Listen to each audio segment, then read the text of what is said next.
Programme में आपको खुशामदीद कहते हैं। मैं असदुल्लाह खान हूँ। आज नाज़रीन अपने प्रोग्राम में हम वीज़ा और इमिग्रेशन के मौजू पर बात करेंगे और इस मौजू पर बात करने के लिए मेरे साथ ताहिर सईद साहब मौजूद हैं जो इमिग्रेशन कंसल्टेंट हैं और ओवरसीज़ पाकिस्तानी हैं ख़ुद भी, और इसी मौजू पर बात करने के लिए और साथ में जो वीज़ा ख़ास तौर पर जो स्टडी वीज़ा है और वहाँ पर कनाडा में जो लोग तालीम हासिल करने के लिए जाना चाहते हैं उनके हवाले से बात करेंगे। प्रोफेसर डॉक्टर नदीम भट्टी साहब हमारे साथ मौजूद है, माहिर तालीम है, आप ओवरसीज़ पाकिस्तानी हैं। मैं आप दोनों मेहमानों को खुशामदीद कहता हूँ। सबसे पहले ताहिर सईद साहब मुझे बताइएगा कि कैनेडियन इमिग्रेशन हासिल करने के लिए कौन कौन सी कैटेगरीज़ हैं? हाँ जी, अस्सलाम वालेकुम व्यूअर्स। काफ़ी हमारी ऐसी कैटेगरीज हैं जिसमें कि लोग आते हैं। प्रॉब्लम ये होती है पाकिस्तान में जो लोग हैं उनमें अवेयरनेस नहीं है इतनी कि कौन सी कैटेगरी सूटेबल। हर बंदा आता है वो कहते हैं हमें वर्क परमिट लेते हैं, ये करते हैं, या बिजनेसमैन। जैसे कि let's start from the business prospective. जो हमारे दोस्त बिजनेसमैन हैं यहाँ पे, हमारी इसमें 3 मेन कैटेगरीज हैं और लोग कंफ्यूज हो जाते हैं। वो कह रहे हैं जी हमें बिजनेस लेकर आ जाएं या इन्वेस्टर के तौर पर आ जाएं। Investor, entrepreneur and owner operator, ये 3 डिफरेंट कैटेगरीज हैं जिसमें कि हमारे बिजनेसमैन फॉल करते हैं। तो मैं थोड़ा सा इसलिए ब्रीफ कर दूं आप लोगों को यहाँ पे कि ये जो 3 कैटेगरीज हैं ये डिफरेंट हैं। हर बंदा हर कैटेगरी में नहीं आ सकता।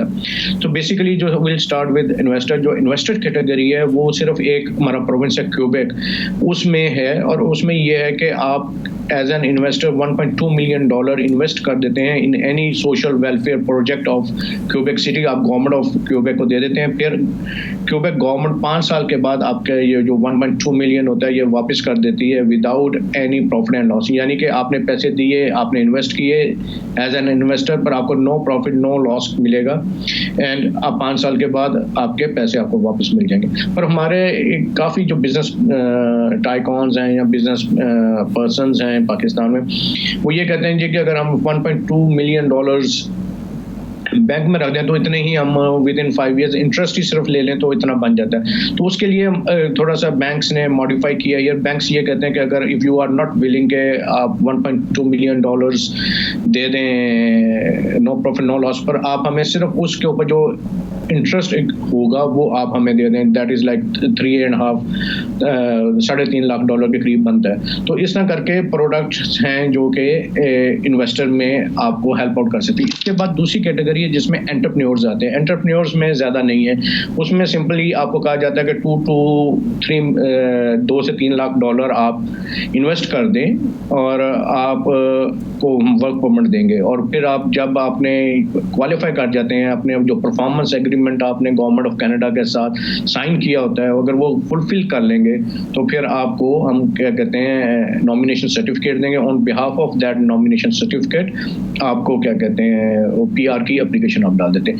तीसरी चीज़ है ऑनर ऑपरेटर। ऑनर ऑपरेटर मैं सजेस्ट करता हूँ उन लोगों के लिए कि जिनके एक्सप्रेस एंट्री पूल में नंबर्स नहीं बन रहे होते, यानी कि वो अपने 300 के करीब नंबर उनके अपने हैं ड्यू टू द एज, क्योंकि लेटर डिसीजन कर रहे हैं और एज के पॉइंट 0 हो गए हैं 100 में से। तो उनको मैं एडवाइस करता हूं कि आप एज एन ऑनर ऑपरेटर आ जाएं, बशर्ते कि आपके एक्सप्रेस एंट्री पूल में 300 या 275 प्लस नंबर बन रहे हैं। फिर क्योंकि ऑनर ऑपरेटर के तौर पर आते हैं, $1.5 से $2 लाख का कोई बिजनेस आप खरीदें उसके 200 पॉइंट्स मिल जाते हैं ऑनर ऑपरेटर के वर्क परमिट के। सो 275 प्लस 200 ये नंबर हम लगा दें तो ये कोई हमारे 475 बन जाते हैं, जिसकी वजह से आप एक्सप्रेस एंट्री के पूल में आ जाते हैं और आपको ITA यानी कि जैसे कि इन्विटेशन टू अप्लाई कहते हैं वो मिल जाता है। इस तरह ये 3 डिफरेंट कैटेगरी। अब होता प्रॉब्लम क्या है, हमारे लोगों के पास अवेयरनेस नहीं है। वो सब कहते हैं कि हमें इन्वेस्टर बना दें। बेसिकली इन्वेस्टर में आप काफ़ी लॉस कर रहे होते हैं, तो इससे बेहतर होता है कि एंटरप्रेन्योर या ओनर ऑपरेटर के तौर पर आ जाए। तो आपको क्योंकि थ्रू आपके प्रोग्राम में अपने जो भी लोग लिसनर्स हैं उनको कह रहे हैं I will do a free assessment. मैं आपकी फ्री असेसमेंट कर आपको बेहतर सोल्यूशन दूंगा कि आप एज एन बिजनेसमैन इन्वेस्टर के तौर पर क्वालिफाई करते हैं या it's better to come as an entrepreneur और ओनर ऑपरेटर। तो ये एक कुछ है बेसिक्स जो फॉर द बिजनेसमैन है। फिर अगर हम दूसरी तरफ आ जाएं तो जिसे मैंने जिक्र किया एक्सप्रेस एंट्री में हम लोग घबरा जाते हैं जी कि हमें आइट्स करना पड़ता है।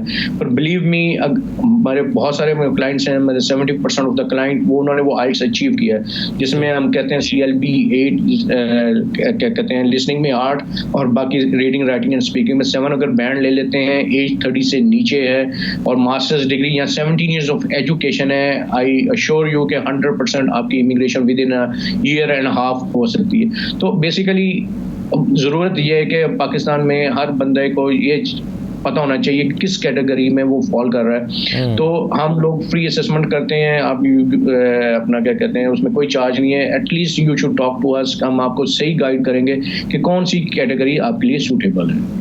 Right sir, thank you. आप बहुत डिटेल से आपने इस पर रोशनी डाली, लेकिन एक चीज़ मैं आपसे मज़ीद जानना चाहूँगा कि अपनी रेलेवेंट कैटेगरी जो है उसको तलाश करने के लिए अगर कोई सेल्फ असेसमेंट करना चाहता है या बेसिक कॉन्सेप्ट उसका लेना चाहता है वो क्या करे, ये मैं आपसे बाद में जानता हूँ। लेकिन प्रोफेसर नदीम भट्टी साहब, सर मुझे ये बताइए कि कनाडा जो है वो स्टूडेंट्स के लिए तालीम हासिल करने के लिए कितना सूटेबल है, कितना बेहतर मुल्क है? पहले तो बात किया कि बहुत शुक्रिया आपका, आपके चैनल ने बड़ा अच्छा ये स्टांस लिया है, ये बड़े इम्पोर्टेंट टॉपिक पे आपने प्रोग्राम रखा। मैं बीइंग ए कैनेडियन एजुकेशनिस्ट एक बात ये कहूँगा कि Canada is one of the best option for education. जो 3 मेन कंटेस्टेंट हैं वहाँ पे कनाडा, यूएसए और ऑस्ट्रेलिया बनता है। कनाडा जो है वो नॉर्थ अमेरिका में आता है और नॉर्थ अमेरिकन एजुकेशन जो है इस वक्त जो है it is on the top of the world. Canadian university जो है वो one of the top universities of the world है। स्पेशली जैसे एग्जांपल ले लें, यूनिवर्सिटी ऑफ टोरंटो जो है वो दुनिया की 30वें नंबर पे 20th university of the world है और नंबर 1 यूनिवर्सिटी इन कनाडा है। तो Canadian universities are very high rank universities in the world. तो दैट्स व्हाई। और सबसे बड़ी बात जो कनाडा में ये है, जैसे कि मेरे भाई मेरे दोस्त बता रहे हैं कि कनाडा से अगर आप एजुकेशन लेते हैं तो कैनेडियन इमिग्रेशन लेना उसके बाद आसान हो जाती है। तो वो लोग जो कनाडा में स्टे करना चाहते हैं आफ्टर एजुकेशन, उनके लिए best place to study for is Canada.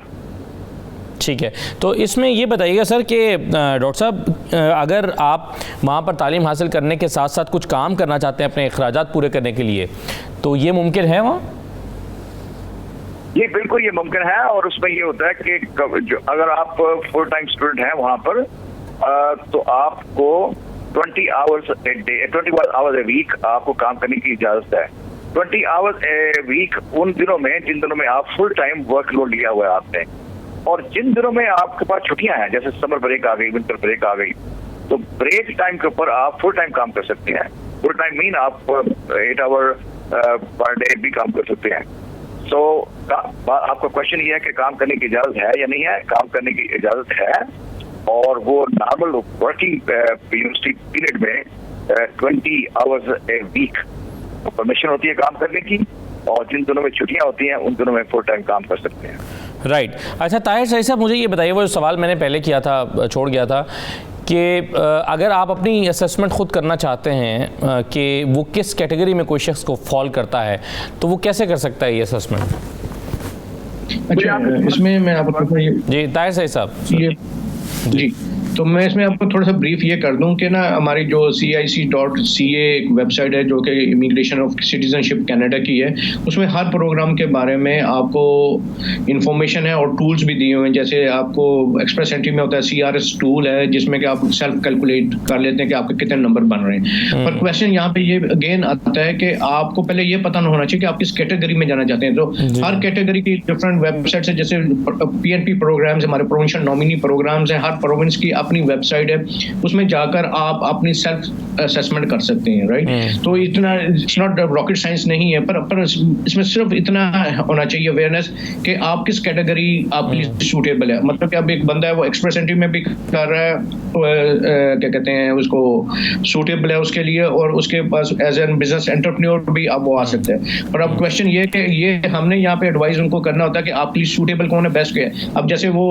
अगर एक्सप्रेस एंट्री में आ जाता है तो it's just cost him like $3,000 to $5,000, but at the same time अगर वो प्लान कर लेता है कि मैं एंटरप्रेन्योर कहवाना चाहता है, वो तो $3-4 लाख यानी कि पाकिस्तान 5-6 करोड़ की बात कर रहे हैं। तो ये यहाँ पर हमारा रोल आता है कि हम उनको एडवाइस करें। आप असेसमेंट करने के लिए तो और बहुत सारे टूल हैं, आप गूगल करेंगे कोई ना कोई साइट खुल जाएगी, वहाँ पर आप उसको कर लेंगे। तो वो सिर्फ आपको ये बताएगी yes you are eligible to do it, but कितनी देर में होगा, किस तरह होगा, वहाँ पे आकर एक क्वेश्चन मार्क आ जाता है। और फिर ये भी कि बेस्ट सूटेबल क्या है। अब एक बंदा, जैसे मैंने एग्जांपल दी कि वो अगर ऑनर ऑपरेटर आता है $1.5 से $2 लाख इन्वेस्ट करता है, अगर वो एंटरप्रेन्योर के ऊपर आएगा वही बंदा उसी प्रोग्राम के लिए $4-5 लाख लगा लेता है और 2 साल में PR होगी।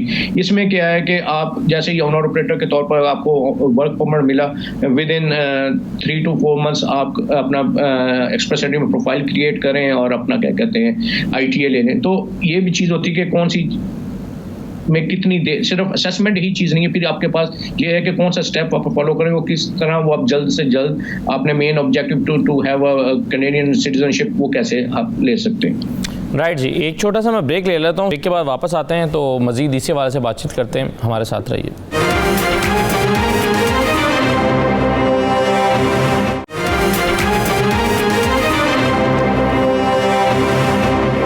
ब्रेक के बाद दोबारा खुशामदीद। ताहिर सईद साहब, अभी आप सुन रहे थे प्रोफेसर डॉक्टर नदीम भट्टी ने जब कहा कि Canada is one of the best options for education, और उसकी उन्होंने कुछ वजूहात भी बताई और कुछ दलाइल भी दिए।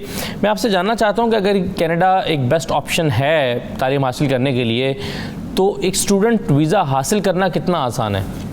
कनाडा का वीज़ा आज से 1.5 साल लेना इट वॉज डिफिकल्ट। जैसे ही अब गवर्नमेंट ऑफ कनाडा ने हमें डायरेक्ट स्ट्रीम में ले आए हैं, जिसमें बहुत सिंपल और स्ट्रेट फॉरवर्ड है कि अगर आप 1 साल की फ़ी दे दें जो कि 13 से 15 हज़ार डॉलर है, और फिर $10,000 का GIC कहते हैं गारंटीड इनकम सर्टिफिकेट, वो अगर आप ले लें, वो आपको बेसिकली गारंटीड इनकम सर्टिफिकेट ये होता है कि कई लोग जब स्टूडेंट्स आते हैं वो हार्डशिप हो जाती है, फिर उनको जॉब्स ढूंढनी पड़ती है और वो काम मतलब के पढ़ना पढ़ाई छोड़ देते हैं। तो गवर्नमेंट ऑफ कनाडा ने ये सजेस्ट किया कि आप इनकम सर्टिफिकेट जिसे GIC कहते हैं वो आप खरीद लें। वो $10,000 के होते हैं, वो किसी भी बैंक के साथ आप कर सकते हैं, जैसे स्कॉशिया बैंक है, RBC है, बैंक अल हबीब है पाकिस्तान का।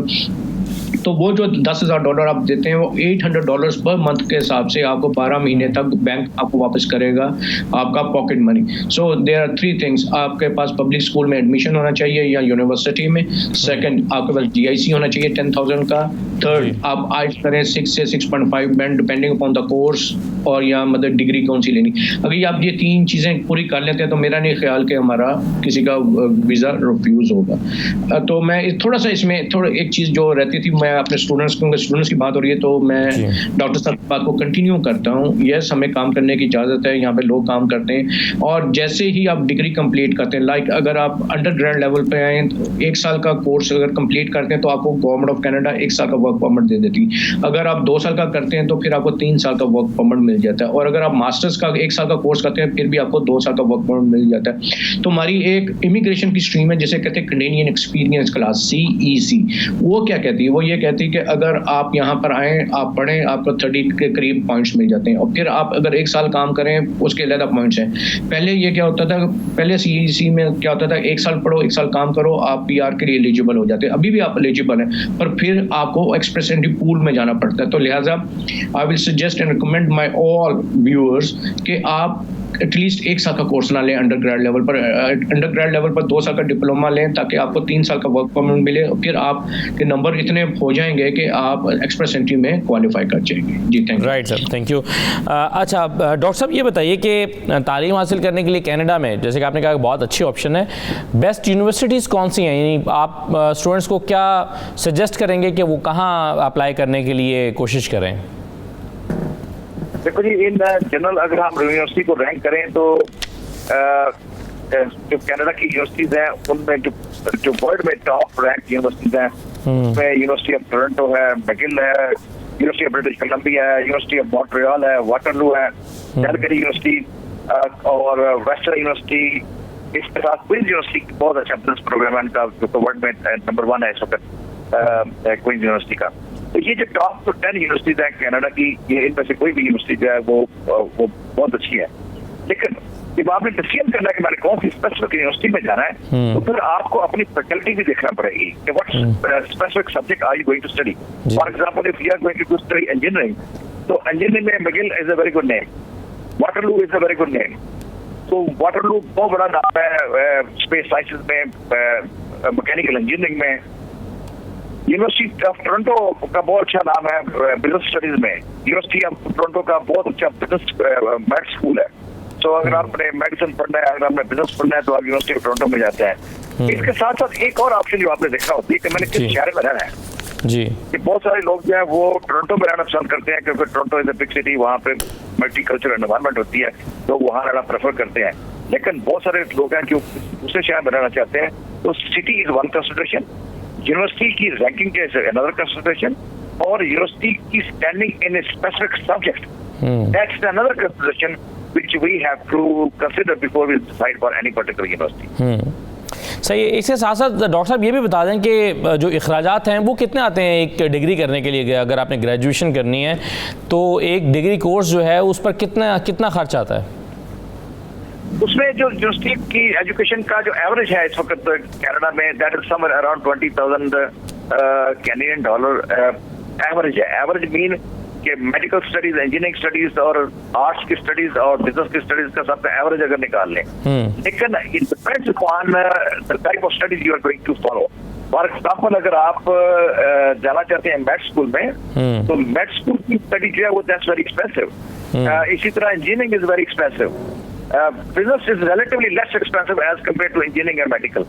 So engineering और medical are very expensive, जो कि 20,000 आपको मिले पर ईयर आपको देना पड़ेंगे। लेकिन अगर आप बिजनेस स्टडी में जाते हैं तो आप $7-8 हज़ार डॉलर वाली यूनिवर्सिटी भी हैं, और अगर आप फर्दर आर्ट्स में जाते हैं तो फिर आपको कोई $5-6 हज़ार डॉलर पर ईयर फीस होगी। तो डिपेंड करता है, अगर आप आर्ट्स में है तो 5-6 हज़ार में, अगर आप बिजनेस में है तो कुछ $7-1 हज़ार डॉलर में, और अगर आप इंजीनियरिंग में और मेडिसिन में है तो फिर आपको फीस देना पड़ेगी समवेयर अराउंड $20,000। Right sir. अच्छा, एक चीज़ मुझे ताहिर सईद साहब ये बताइएगा कि पिछले दिनों कोरोना की वजह से ज़ाहिर है पूरी दुनिया ही मुतासर हुई है। अभी तक भी जो लोग अमेरिका का वीज़ा अप्लाई करना चाहते हैं, अभी भी उनको इस वक्त पाकिस्तान में जो एम्बेसी है वो जनवरी का इंटरव्यू का टाइम दे रही है, तो एक पूरी दुनिया का स्केड्यूल एक डिस्टर्ब तो हुआ है। तो ये बताइए कि जो लोग इमिग्रेशन के लिए जिन लोगों ने अप्लाई कर रखा था या प्रोसेस करना चाहते हैं, कोरोना ने कितना डिस्टर्ब किया है इस प्रोसेस को? अभी बेसिकली इसमें ये हुआ है कि ना 30% फोर्स पर काम करना शुरू हो गया था CIC भी, क्योंकि वो दूसरे डिपार्टमेंट्स में जो कि सोशल वेलफेयर का काम हो रहा था कनाडा में, सर्व दे रहे थे, पैसे दे रहे थे लोगों को, उस पर ज़्यादा फोकस हो गया था। तो डेफिनेटली हमें भी बहुत ज़्यादा मतलब के बैकलॉग क्रिएट हो गया। अभी रिसेंटली हमें उन्होंने ईमेल किया है कि हम एवरी मंथ, सबसे पहले उन्होंने शुरू किया अभी स्पॉन्सरशिप के केसेस को, तो अभी उन्होंने डिसाइड किया कि एवरी मंथ 6,000 स्पॉन्सरशिप पर जो लोग थे उनको फैमिली यूनिफिकेशन के लिए 6,000 एप्लीकेशंस को वो फास्ट ट्रैक पर अप्रूव करेंगे। सो अभी जो हमारा बैकलॉग से 6-1 माह में था वो कोशिश करेंगे क्लियर करने। पहले तो 2-1 हज़ार बंदों को फैमिली स्पॉन्सरशिप मिल रही थी, तो अब 6,000 पर वो नंबर लेकर जाएंगे इस माह से, और उसका इम्पैक्ट देखा हमने, क्योंकि जितने भी केस पेंडिंग थे उसके रिगार्डिंग हमें ईमेल्स आना शुरू हो गए कि इनके लेटेस्ट मेडिकल्स कराएं और पुलिस सर्टिफिकेट्स भेजें, और डेफिनेटली मतलब कि स्पीड अप कर रहे हैं। इसमें मैं जो स्टूडेंट्स के बारे में बता दूं कि जिन लोगों के वो एडमिशन्स लिया हुआ था उनको वीज़ाज नहीं मिले थे, पर वो ऑनलाइन अगर पढ़ रहे हैं तो उन्हें जो वो टाइम पाकिस्तान में है या कहीं भी हैं, वो अगर इनलैंड कनाडा नहीं है तब भी वो टाइम टू कंसिडर होगा टूवर्ड्स उनका जो अपना क्या कहते हैं PR की एप्लीकेशन या उसके वक्त, तो इनलैंड कनाडा के टाइम के मुताबिक ही वो तस्वर होगा। तो ये उन्होंने एक बेनिफिट दिया है उन लोगों को कि जिनको मतलब कि वीज़े की वजह से वो रह गए, पर वो उन्होंने अपनी पढ़ाई को कंटिन्यू किया हुआ है। जी राइट सर। अच्छा डॉक्टर साहब ये बताइए कि अभी आप फ़ीस स्ट्रक्चर की बात कर रहे थे और आपने एवरेज बताया कि फ़ीस स्ट्रक्चर आर्ट्स सब्जेक्ट्स के लिए या साइंस सब्जेक्ट्स के लिए क्या है। ये बताइए कि क्या स्कॉलरशिप का कॉन्सेप्ट कितना स्ट्रॉन्ग है, और जो कैनेडियन गवर्नमेंट है क्या वो पाकिस्तानी स्टूडेंट्स को स्कॉलरशिप ऑफर करती है, और क्या यूनिवर्सिटीज़ अपने तौर पर ऑफर करती हैं? जी, उसमें दोनों ऑप्शन अवेलेबल हैं। 2-3 एक्चुअली ऑप्शन है। ऑप्शन नंबर 1 है हर यूनिवर्सिटी के पास स्कॉलरशिप है। उसके लिए क्या करना क्या पड़ेगा, आप किसी भी स्टूडेंट को क्या करना चाहिए, यूनिवर्सिटी की वेबसाइट पे जाएं और उसको ब्राउज करें। हर यूनिवर्सिटी के पास अपने स्कॉलरशिप हैं। उस स्कॉलरशिप की जो कंडीशंस है हमको देखें। मोस्टली यूनिवर्सिटी के जो स्कॉलरशिप है वो डिपेंड करते होते हैं academic achievement. So your GPA, your score in IELTS, your language score and your GPA, इन दोनों को मिला के स्केल बना के यूनिवर्सिटी जो आपको स्कॉलरशिप ऑफर करती है। एक तो ये स्कॉलरशिप हो गया। एक गवर्नमेंट टू गवर्नमेंट स्कॉलरशिप है, क्योंकि हम कॉमनवेल्थ कंट्रीज हैं और हमारा कनाडा के साथ, हमारा पाकिस्तान का कनाडा के साथ एक रिलेशनशिप है। उस रिलेशनशिप की वजह से कॉमनवेल्थ गवर्नमेंट स्कॉलरशिप भी होते हैं जो गवर्नमेंट टू गवर्नमेंट होते हैं। उसके लिए we have to keep an eye, आपको इंटरनेट से ब्राउज करते रहे, गवर्नमेंट जब स्कॉलरशिप ऑफर करे तो उसको अप्लाई करें। इस तरह कुछ बॉडीज हैं जैसे एग्रीकल्चर के स्कॉलरशिप्स हैं, पॉपुलेशन के स्कॉलरशिप, पॉपुलेशन स्टडीज के बारे में कुछ स्कॉलरशिप्स हैं। उन स्कॉलरशिप के ऊपर भी नजर रखना चाहिए और उस पर अप्लाई करना चाहिए। कुछ यूनिवर्सिटीज के जनरल स्कॉलरशिप है। तो सम टाइम ये होता है कि आप peoples who are sitting in Pakistan, आप कैनेडियन एम्बेसी की वेबसाइट के ऊपर भी जाएं और वहां पे भी वो अनाउंसमेंट अपनी पब्लिश करते हैं। So you can go to university website, वहां पे आप जाएं, वहां पे जो स्कॉलरशिप है उनकी जो रिक्वायरमेंट है वो देखें क्या है और उसको मीट करते हैं तो आप स्कॉलरशिप के लिए अप्लाई करें। अच्छा, एक तो ये हो गया। दूसरा, एक फाइनेंशियल असिस्टेंस का चार्ज ये होता है कि after you enter into the university you can apply for bursaries, you can apply for some work in the university, assistance university में अंदर आप लेते हैं और उसकी वजह से आप, I remember when I was doing PhD, I did my PhD from Australia basically. So while I was in Australia, I was getting some money because I was assisting my professor in teaching to postgraduate students there. तो ये भी एक option होती है, जब आप university में पहुंचते हैं तो आप यूनिवर्सिटी के अंदर कोई कंट्रीब्यूट कर सकते होते हैं या कुछ और आप यूनिवर्सिटी को असिस्ट करते हैं जिसकी वजह से आपको फाइनेंशियल असिस्टेंस मिलती है। All these options are available. Right sir, मैं एक छोटा सा ब्रेक ले रहा हूँ जी, ब्रेक के बाद आते हैं तो इसी मौजू पर मजीद बात करते हैं, हमारे साथ रहिए।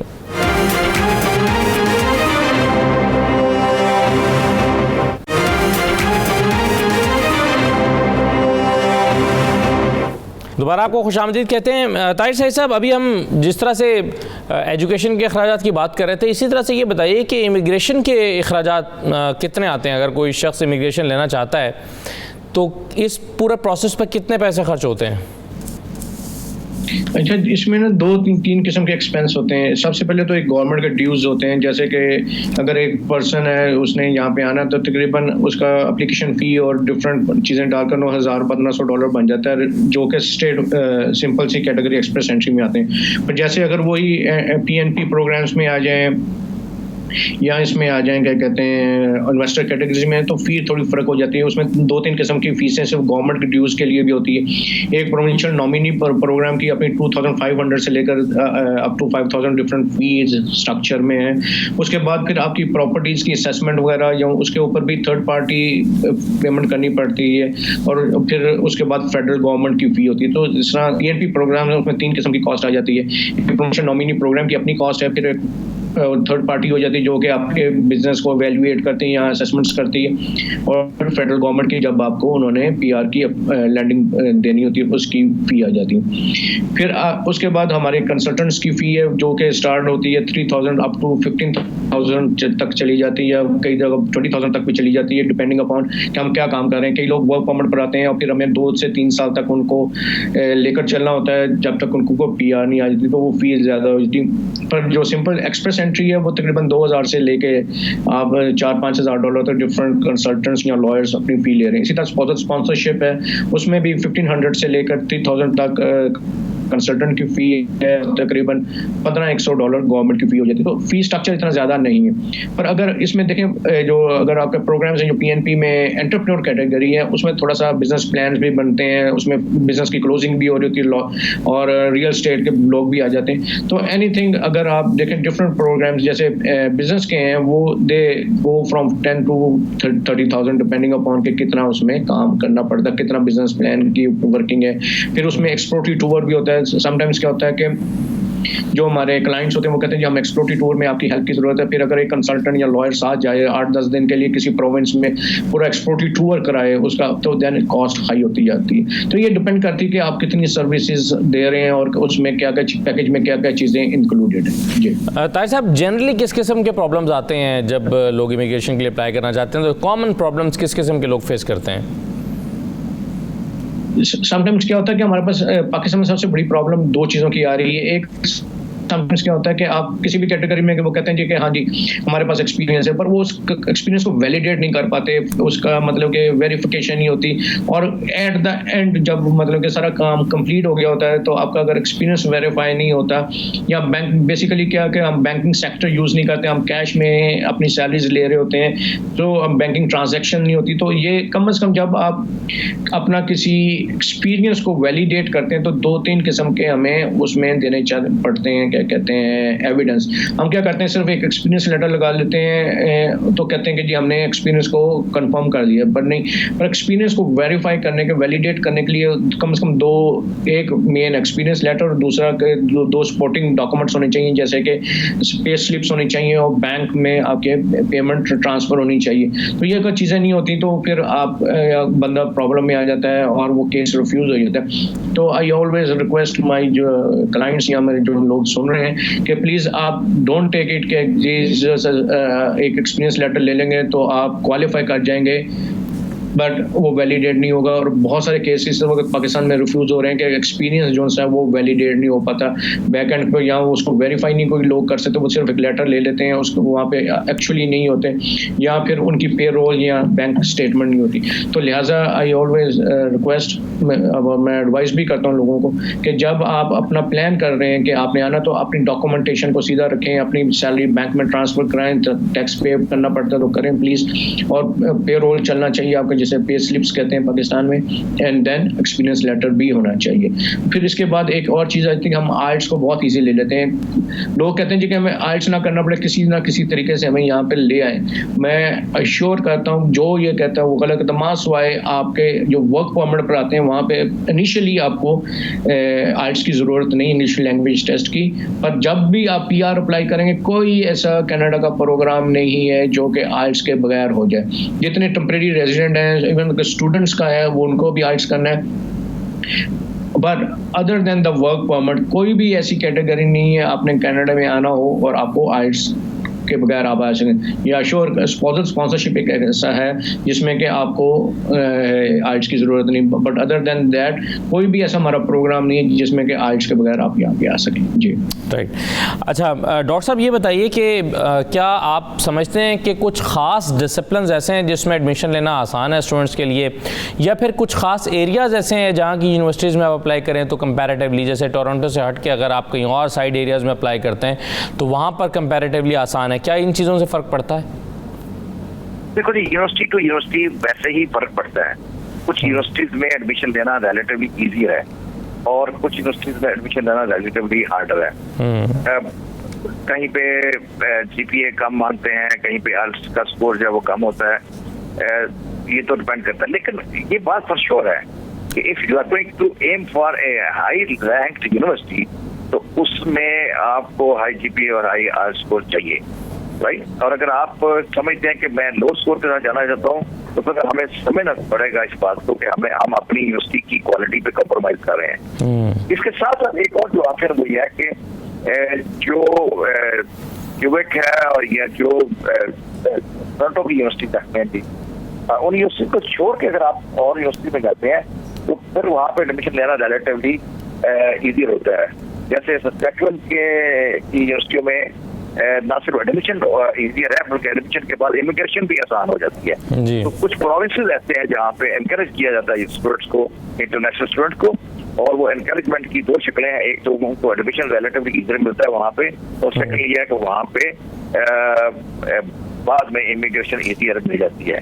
लेकिन फिर एक बात है कि वो यूनिवर्सिटी की डिग्री की वैल्यू इंटरनेशनली वो नहीं होती जो यूनिवर्सिटी ऑफ टोरंटो की या वाटरलू की या मैगिल की होगी।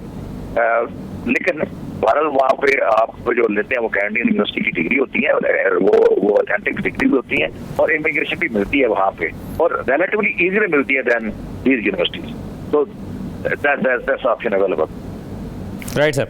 अच्छा ताहिर साहब ये बताएं कि बहुत सारे लोग कंसल्टेंसी का काम करते हैं और हमारे यहाँ हम देखते हैं कि फ्रॉड भी आम है। लोग पैसे दे देते हैं बाहर जाने के शौक़ में, वो कहते हैं बस पैसे ले लो मुझे बाहर पहुंचा दो। जैसे कि आपने ख़ुद कहा कि अगर कोई ये कहता है कि जी आइल्स के बगैर आ जाएंगे तो वो झूठ बोल रहा है, लेकिन लोग ये झूठ बोलते हैं और फ्रॉड करते हैं। तो आप क्या कुछ व्यूअर्स को बताएंगे कि वो फ्रॉड से कैसे बच सकते हैं? देखें, ये तो हमारा अपना डिसीजन है कि आपने किसी सर्टिफाइड कंसल्टेंट से काम कराना है या पाकिस्तान में किसी से भी करा लें। बेसिकली इसका बहुत स्ट्रेट फॉरवर्ड है कि कनाडा में कोई बंदा एडवाइस नहीं दे सकता अनलेस के उसके पास लाइसेंस ना हो। जैसे मैं किसी कोई इवन के मेरा जो ऑफिस स्टाफ है वो भी किसी को एडवाइस नहीं कर सकता। असेसमेंट शायद कर लें या मतलब थोड़ा बहुत फाइल वर्क कर लेते हैं, पर अगर 1-to-1 कोई असेसमेंट करनी है या एडवाइस करना है वो लाइसेंस बंदे के अलावा कोई नहीं कर सकता। नंबर 1। नंबर 2 उसका आसान सा तरीका ये है कि जिस बंदे का नाम, जैसे मेरा नाम है, आप मुझे यहाँ पे ICCRC की वेबसाइट है, या गूगल भी करेंगे कि ताहिर सईद या licensed immigration consultant in Canada, तो एक वेबसाइट खुल जाएगी, वहाँ पे आप नाम डालेंगे तो उस बंदे का लाइसेंस नंबर आ जाता है। तो ये तो हमारा अपना डिसीजन है कि हम कितने एफर्ट्स करते हैं। बड़ा जिंदगी का हमने डिसीजन करना होता है। पैसे तो चलो आनी जानी चीज़ है, पैसे ज़ाया हो जाते हैं, पर जब एक बंदे का 1 साल या 2 साल ज़ाया हो जाता है, उसके बाद उसको पता लगता है कि जी मैं तो गलत कैटेगरी में जा रहा था या मेरा काम नहीं हुआ, तो दैट्स किलिंग।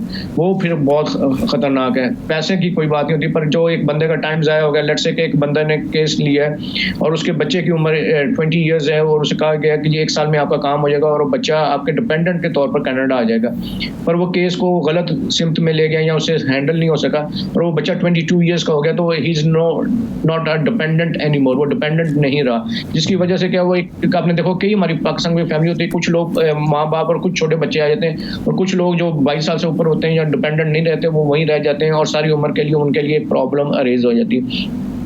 तो यहाँ पे स्ट्रेट फॉरवर्ड एक सिंपल सी बात है, थोड़ा सा एफर्ट करना चाहिए। आपको देखना चाहिए कि जिस बंदे से आप एडवाइस ले रहे हैं वो गवर्नमेंट ऑफ कनाडा उसको रिकॉग्नाइज करती है as a licensed immigration practitioner या कंसल्टेंट या लॉयर।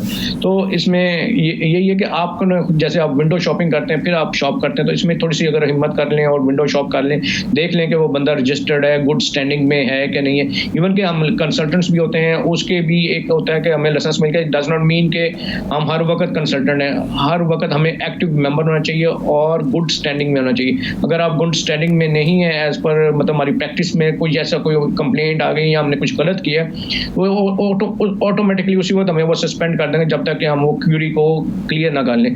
तो ये बहुत सख्त रूल है यहाँ पे। तो आप अगर इतना कर रहे हैं जो 50,000 या लाख रुपया बचाने की खातर आप लाइसेंस बंदे के पास नहीं जाते और आम बंदे से ले लेते हैं, तो फिर आपको कॉन्सिक्वेंसेस तो फेस करने पड़ती हैं। राइट सर, मैं एक छोटा सा ब्रेक ले रहा हूँ जी, ब्रेक के साथ हैं।